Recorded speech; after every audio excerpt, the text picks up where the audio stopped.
Welcome to the Tennis Confidence Video Show by Dr. Patrick Cohn, your mental game of tennis expert. Discover the secrets to superior tennis confidence. Visit sportspsychologytennis.com. Hi, welcome. This is Dr. Patrick Cohn with sportspsychologytennis.com, and you're watching the Tennis Confidence Video Show. In today's show, I'm going to discuss one of the reasons that tennis players underperform when they go from practice to matches. What's the number one question I get from tennis players and tennis parents of juniors about their mental game of tennis? Why can't I perform as well in matches as I do in practice? Without a doubt, that's the number one question I get from players. As a matter of fact, I recently did a survey, and about 45% of players say that's what holds them back, the inability to take their practice game and how they're capable of in a practice situation to competition. Over the next 5 videos, I'll discuss 5 reasons why tennis players underperform in competition compared to practice. And that's my goal as a mental coach, is to help players perform up to their capability when they take their practice game to the competitive situation. I know there's nothing more frustrating than working your tail off and getting into competition or matches and underperforming. So, the number one reason that players underperform, or the reason I want to discuss today, is what I call the academy mindset, also called the training mindset.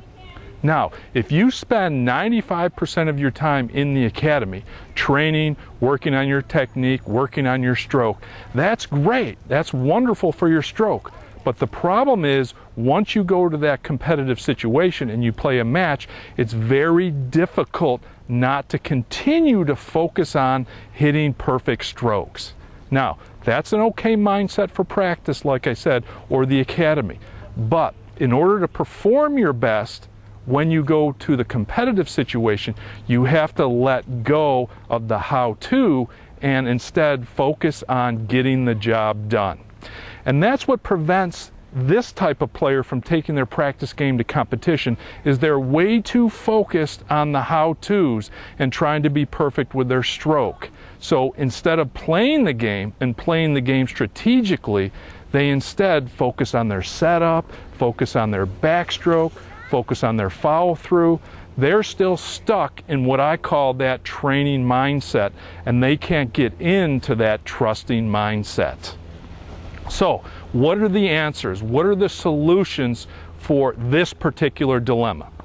Well, what I want you to do is, if you spend, say, 4 hours a week training in a practice situation with your instructor or at the academy, I want you to spend an equal amount of time playing practice matches. Yes, an equal amount of time playing practice matches. That will help you transition into the playing mindset, the performance mindset, and out of the training mindset. In addition to that, what I'd like you to do is, once you go to that match or that competitive situation, you have to let go of the lessons. You have to let go of the how-to and instead focus only on your strategy. Your strategy and what you want to do. Now, you could have a couple of simple goals like working on your serve or working on your backhand, but don't get super technical with yourself and try to be perfect with your strokes or focus too much on technique.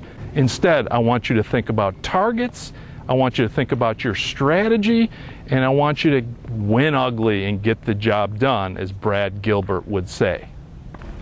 In my next Tennis Confidence video show, I'm going to talk about how fear of failure prevents players from taking their practice game to matches. And I'll see you there.